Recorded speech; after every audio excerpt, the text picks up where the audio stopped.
Welcome back, my friends. I am Vivian McPeak, and this is Hemp Present. I have seen the stats. People are listening to this show in multiple countries. Give me a holler.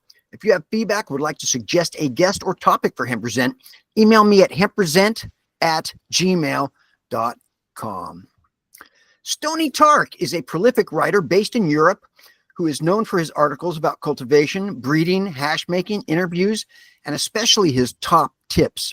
Over the last 11 years, Stoney has become one of the most recognized writers in the cannabis industry.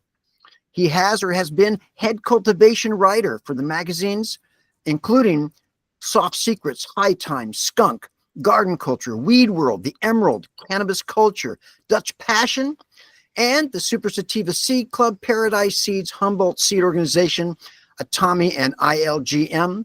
Stoney is also a breeder for Prana Medical Seeds, sponsored by Sandlight, and he's the author of Stoney Tark's Top Tips on Growing Cannabis, available on Amazon.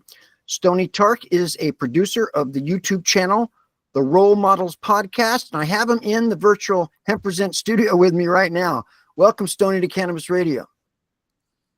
Thank you very much, Vivian. It's a pleasure to be here with you, and thank you for this opportunity. Absolutely. Now, I appreciate you coming in from Spain. What time is it there? It's just gone, well, it's 10:05, so we're in the night.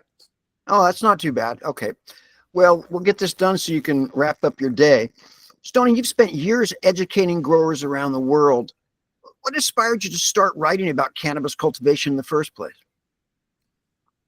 Well, it probably comes from my upbringing. I lived in a household, Vivian, where my mother and father both used cannabis, both grew cannabis, and for me growing up, it was just kind of the norm. In the 1990s, my father actually used to buy Dutch flowers from a friend of his, and it was like £240 an ounce. So at the age roughly of 7 or 8 years old, me and my mother would then take the bag seed from the Dutch weed and be growing them in the greenhouse.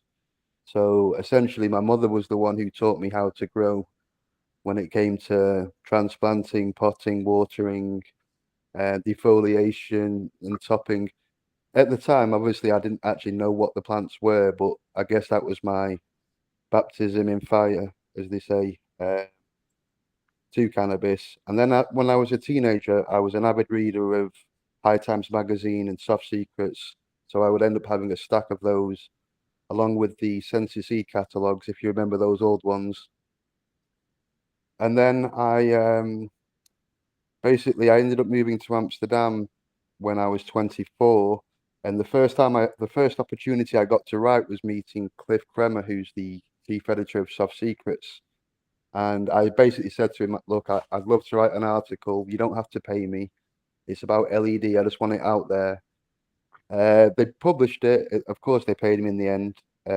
They offered happily to pay me. And that was pretty much it, Vivian. So educating people the same way that I was inspired growing up, reading Ed Rosenthal's work, the Grow Guides, Soft Secrets, strain reports and whatnot. I always wanted to kind of teach people essentially as I was taught. So I guess that's pretty much where it originated from, I would say.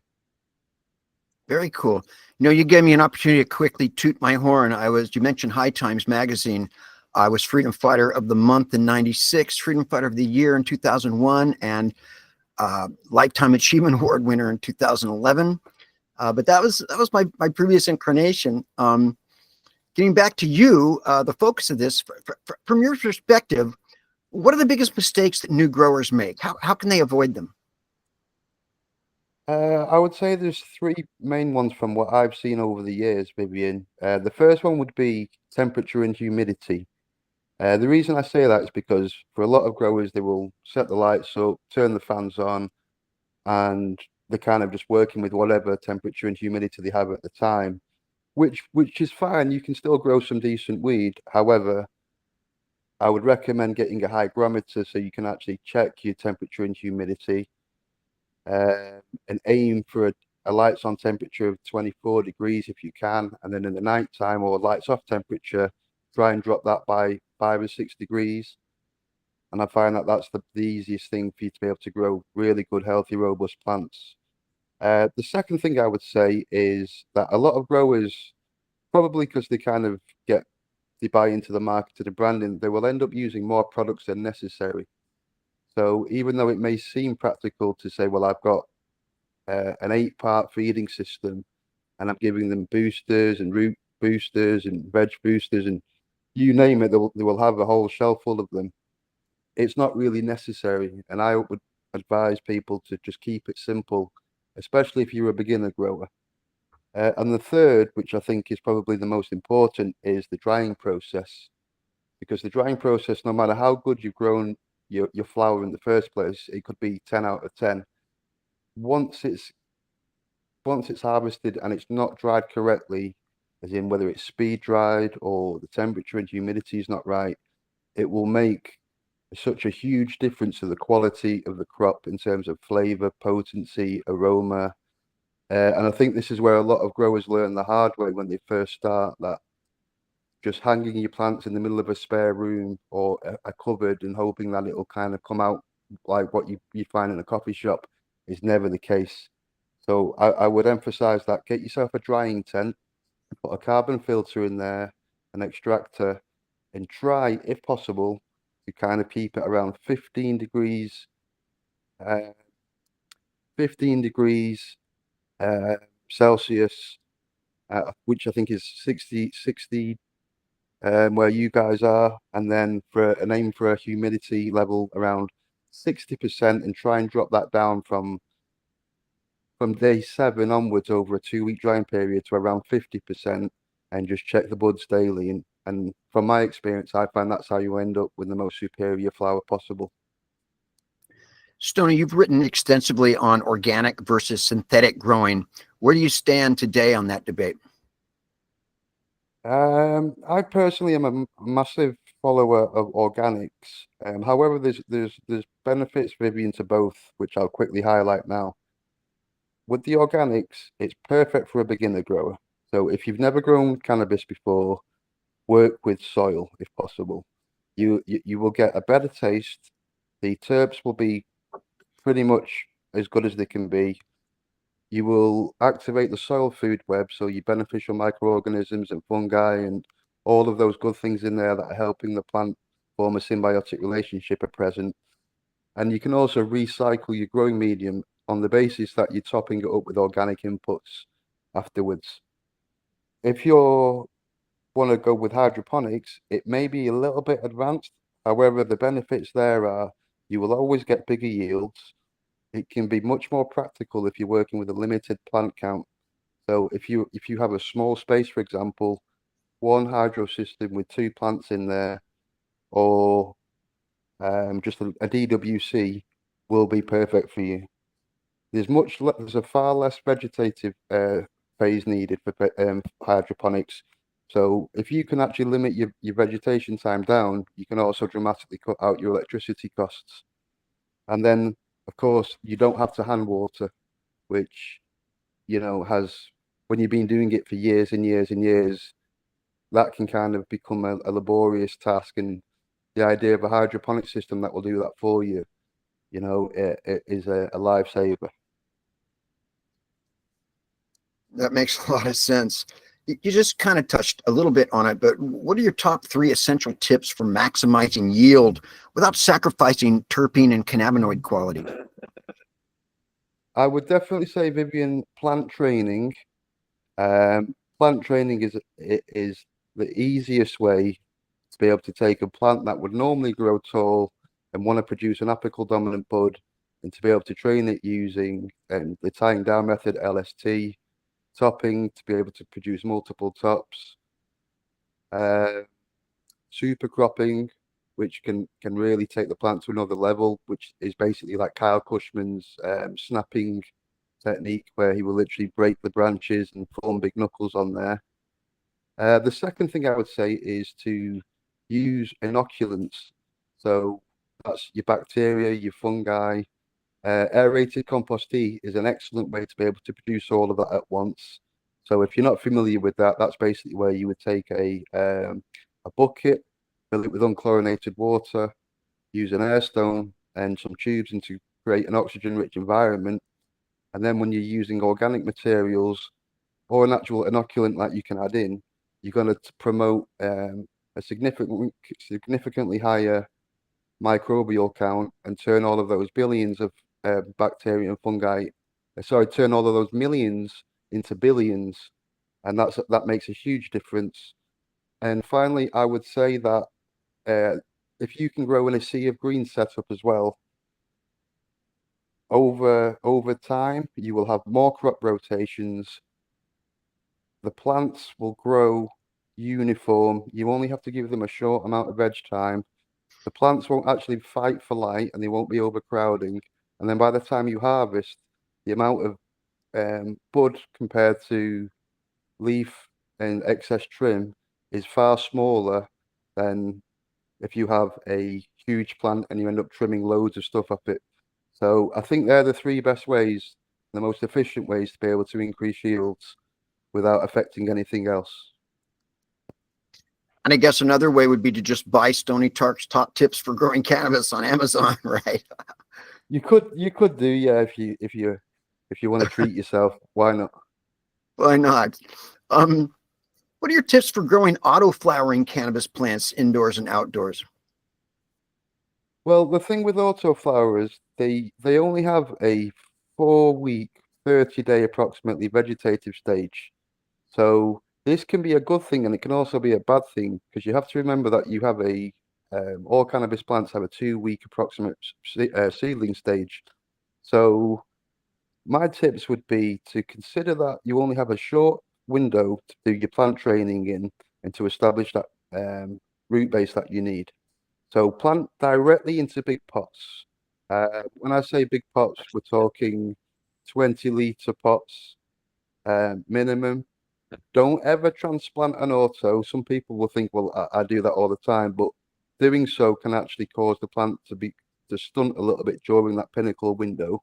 It can also induce flowering a lot quicker as well. So if you are going to transplant an auto, what I would recommend is to cut the bottom off your smaller pot and just to place that directly into your bigger pot and just let the roots just grow through, and you won't notice that the plant kind of holding back and ceasing growth a bit. And I would also recommend that using air pots or fabric pots will really help the roots prune, and you will get a completely different root mass as opposed to working with a plastic pot, which can often end up becoming root bound, and you don't really get the same root mass as you would. And with autos, the roots are everything. Stoney, you've worked with a lot of many breeders and seed banks over the years. What qualities, in your opinion, make a truly great breeder? I would say the first thing that, and it sounds cliche, but they have to be extremely passionate about the plant. And the two telltale signs for me over the years is that, first of all, they're a big smoker.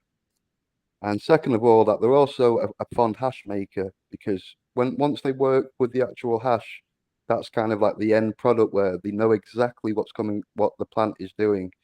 And they'll know it will give you or give the breeder a much better opportunity to see exactly what the plants are producing in terms of terpene, resin heads, uh, all the qualities you're looking for. Vigorous testing, Vivian, is also very important. I know we're in a phase now where people want to give amazing quality genetics out as untested, which may sound enticing if you're a home grower. However, the old school breeders that we were familiar with would test for years and years and years before kind of releasing something. And the other thing I would say is their ability, especially nowadays, to be able to market and brand their products.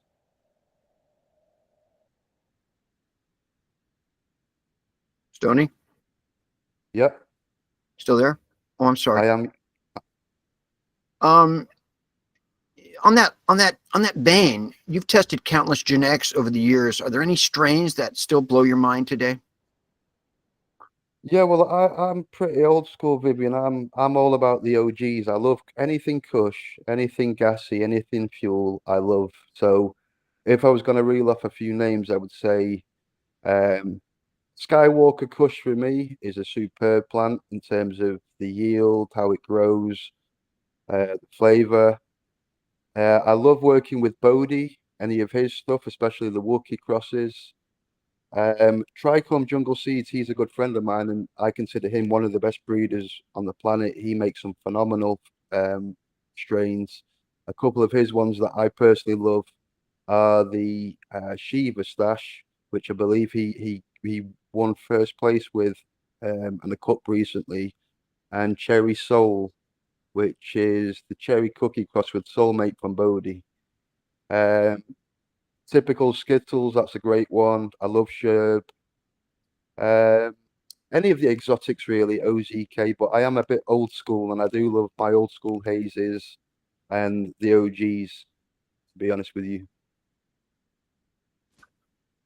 Very good. Yeah, I mean, original ganja is where it's at, in my opinion, too, being an oldster.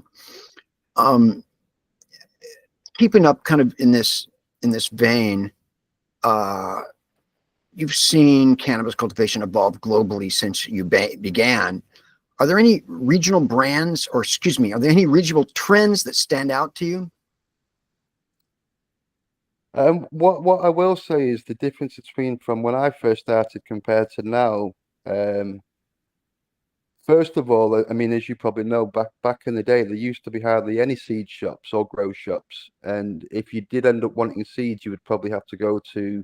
I mean, in my case, it was the only place that sold them was the local tattooist, and you would have to go in there, and you would have a little ice cream tub, with pretty much it was like all the Nirvana paper packs, if you remember those. Mhm. Uh, Nowadays, for example, if you touch down in Barcelona, which a lot of people do for Cannabis, there are social clubs everywhere. In our day, the best you could do is probably take a trip to Amsterdam and just try your luck and find somewhere that sold good quality flower. Otherwise, unless you were in the know, it was very difficult. Um, and I would also say that there's been a massive shift in culture, Vivian, in the way of the dress culture, the way that people can freely wear clothing that where they can kind of be seen as a grower, and cookies is a perfect example of that. In our day, if you saw a guy who had like the ganja tattoo on his arm, you would avoid him like the plague. Uh, you know, 20 years later, it's now a culture, which is great to, which is fantastic to be able to say. So I would say that they're the main differences from when I first started to modern day. As a cannabis cultivation writer and a grower yourself, how do you balance the need for scientific accuracy with accessibility for beginners? Well, for me, Vivian, I have a mindset where everybody is a beginner, everybody's a first time grower. So with that in mind, I have to imagine that the person reading an article knows absolutely nothing. And that means providing context and concise answers that they can pretty much read an article and may have to take away from it. Okay, well, I need to do this, this, and this. Uh, I also find that it's sometimes it's easier. I mean, I know I learned this way, the how not to do it way, and you can kind of explain to someone how not to do it, and eventually they can, through the principles of detection, figure out, well, I know how to do it, if that makes sense. Mm-hmm. And the way I do that, and the reason why I'm so avid with the tips and mistakes to avoid, is because that's often a great way to be able to just explain to a grower in a personal tone of voice. I've learned the hard way. This is what you do. Um, so I never try and bamboozle anyone with science, and I give them the pieces that they can then take to learn more about that in their own time once they get an understanding. But I like to take everything to ground zero and almost reverse engineer everything, if you understand what I mean. Yeah. So you're in Spain. Um, what's the scene like there? What's the cultivation laws like in Spain? Well, I'm in the south, so it's still very underground in a sense. I mean, there's a lot of people out here who think you can have two plants and you can kind of do what you want, but it is still very underground. I mean, Mm. I ended up actually getting a really big court case, Vivian, because I was under the impression that as long as it's behind closed doors, as long as it's behind closed doors and off the public highway, you can pretty much do what you want. But I've ended up finding out the hard way with an 8-year court case. It was 3 years of waiting time, 5 years court case, and then I'm now currently serving a suspended sentence of 2.5 years. So that's pretty much 10 years of my life Wow. that was sidelined, and that was with me kind of assuming that out here you can just do what you want. But I must warn people that if you do come to Spain, you have to be very, very quiet with what you do. You have to be very underground with what you do. It's not as open as you would think. Barcelona, it's very different in Barcelona, and yeah, it's a lot more open there and a lot more accepted. But in the south of Spain, it's it's still a big grey area. I would say. That's very interesting. Um, Stoney, what advice would you give aspiring cannabis journalists or educators who want to make a real impact in the industry? And is there a central place that people can go to follow your work? The advice I would give after 11 years worth of writing is to have as much integrity as possible and have as much humility as possible. And when I say that, I mean, if you say you're going to do something, you should do it. If you say you should be a man or a woman of your word, always be reading and learning, always, even if it's not about cannabis and it's about plant science or biology or breeding orchids or anything to do with growing. I would recommend just watch podcasts, go on YouTube, order books. Uh, Always be learning and always be wanting more. And then the final thing that I would say is to always check your work. Even though you may feel like what you put out is in the first run is good, it could always be made a little bit better. You can always kind of, if you take an editorial mindset and run back through your work, there's always ways just to kind of tweak it and make it a little bit better. I always think that anyway. Um, and then as far as my a place where you can actually go and see my work, apart from the long list of names that you gave out at the start, Soft Secrets, High Times, I have quite a lot of work now on Skunk Magazine. I don't really have a social media account because unfortunately I had to take that down during the court case, along Right. with my podcast, along with many other things, Vivian. So Got it. I would say just stick Stoney Tark through Google, and you will Yep. see plenty of things there that you can go on. Otherwise, check out Skunk Magazine, Soft Secrets, or High Times, which I will actually be writing for them again now that they've been bought out, and we have new owners. So I'm very excited to say that I will actually be back working with High Times again, which is fantastic to say.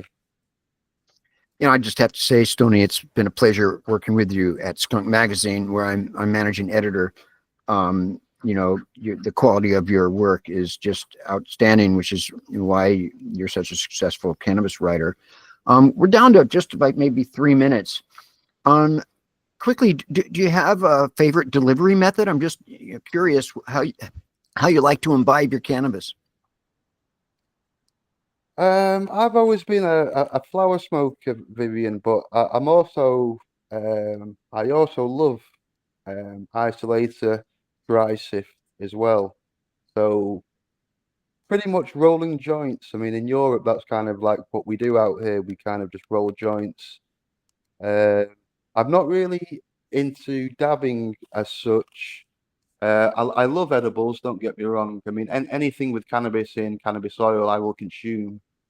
But I would like to say that smoking a flower joint, for me, is the ultimate way, and I find that that's how you can really find out what a strain has to offer.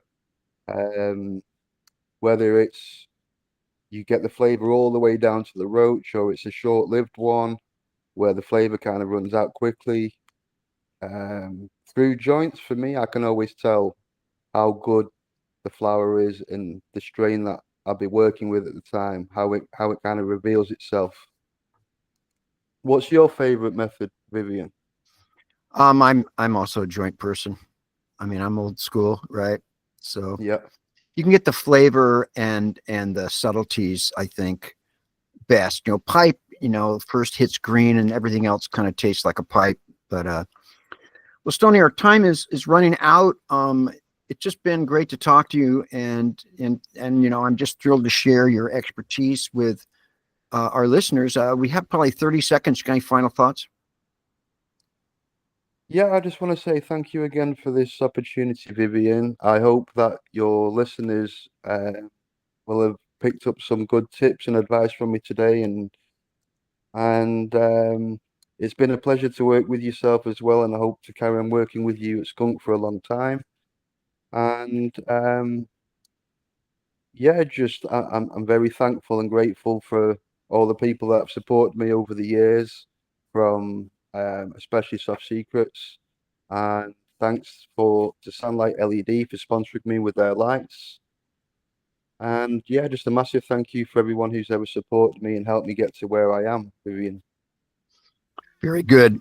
Stoney Tark, thank you for being on the show, man. You're very welcome. Take care, Vivian. You too. The Hemp Present intro music is 7 Mile Beach by Joanne Rand, and the outro music is Take Back the Plant by Stickerbush. See you next time. Stay strong. Marijuana!